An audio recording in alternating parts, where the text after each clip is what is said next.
before I get started, sorry about that. I just like to say how awesome it was to have LeSean McCoy out at practice today.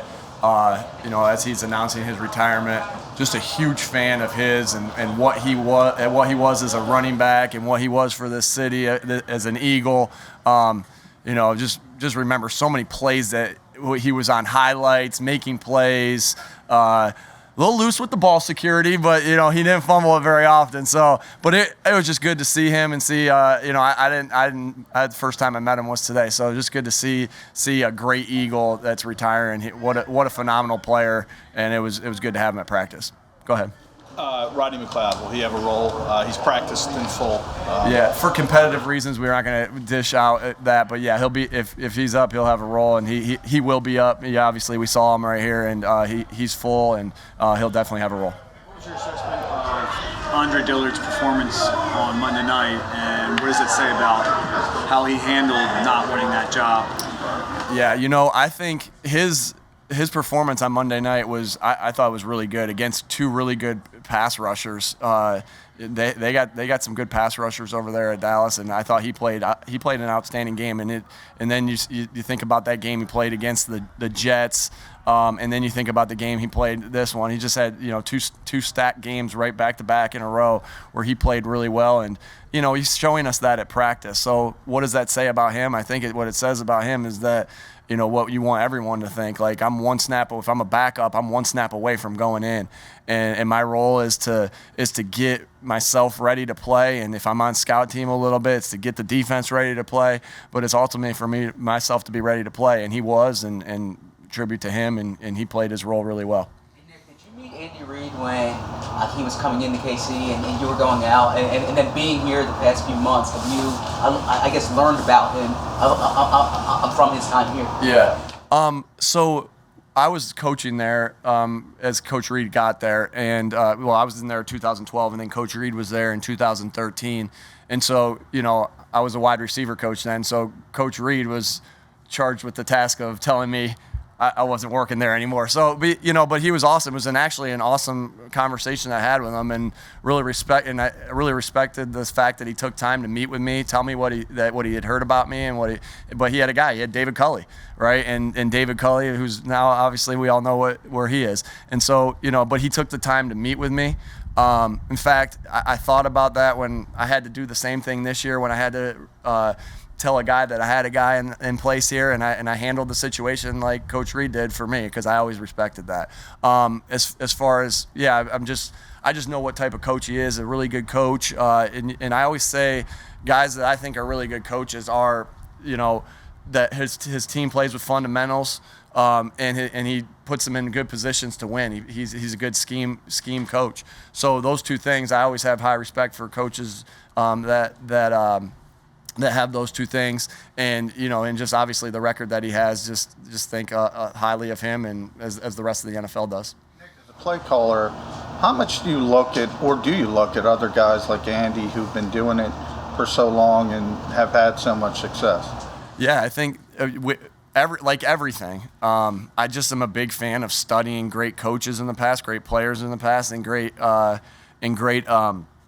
teams of the past. And so I definitely watch how different, obviously when you're in a game week, the time isn't there until maybe a little bit at the end of the week, but I'm definitely always looking for a way to learn how to get better. Like, if I want the team to think in this mode of 1% better every day, get better every day, then I got to be thinking that too. And that's exactly how I've played my whole been my whole career.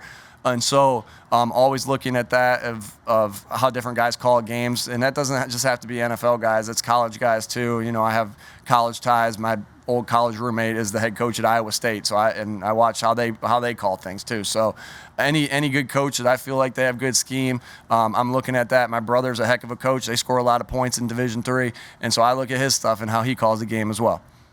Acknowledging that you don't want to discuss the extent of Rodney's role, what's it mean to get his leadership? Obviously, being a captain on the field. Yeah, it's huge. He's shown every single day whether he was not practicing at all, or whether he was out there practicing, or whether he was getting ready to play in a game. he's shown to be the same person every single day, and he's shown to be the same leader every single day. And that's huge. That's huge to have that veteran leadership out there. And so really excited that he's going to get back out there and be able to contribute in this game. And because, we need those guys out in the field that have that type of leadership that Rodney has. And so really excited to have him back. Rodney and potentially the two other guys you have on IR you might bring up, how much concern do you have when guys haven't played for quite a while?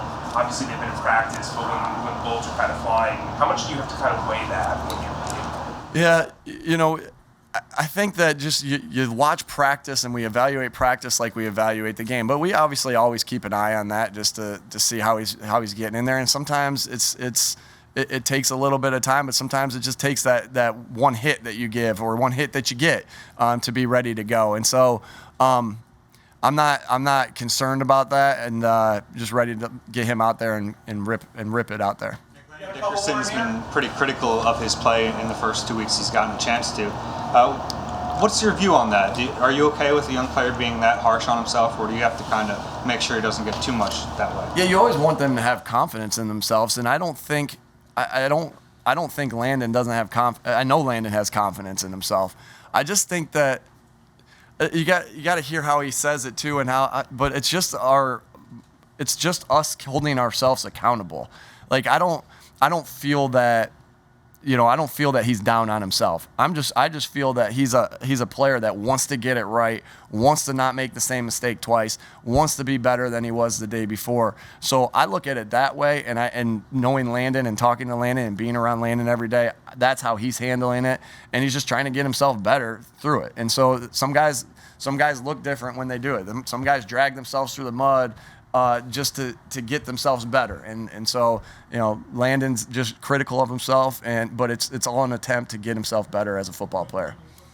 Offensive line, you're going to have like 3 new guys who weren't starting when the season began. Obviously, starting against the Chiefs in whatever order it is. How do you feel about their readiness? Those guys. I mean, I know you talked about Andre and Dillard and whoever else might be starting. Yeah, we know this league is everybody from 53 to 7. The first 53, really the first 70 have to be ready to play, right? The amount of guys that you keep on this team, because it's a long season. There's bumps and bruises throughout the entire season, and so we're preparing everybody. I'm confident in the guys that we have in this building, especially at that position, the depth that we have at that position. Again, I like to just Cowie and his staff have done such a good job of getting the offensive line depth. And so excited for these guys. Obviously, we're going to miss the guys that are going to be out, but excited for the opportunity for the guys that are about to play.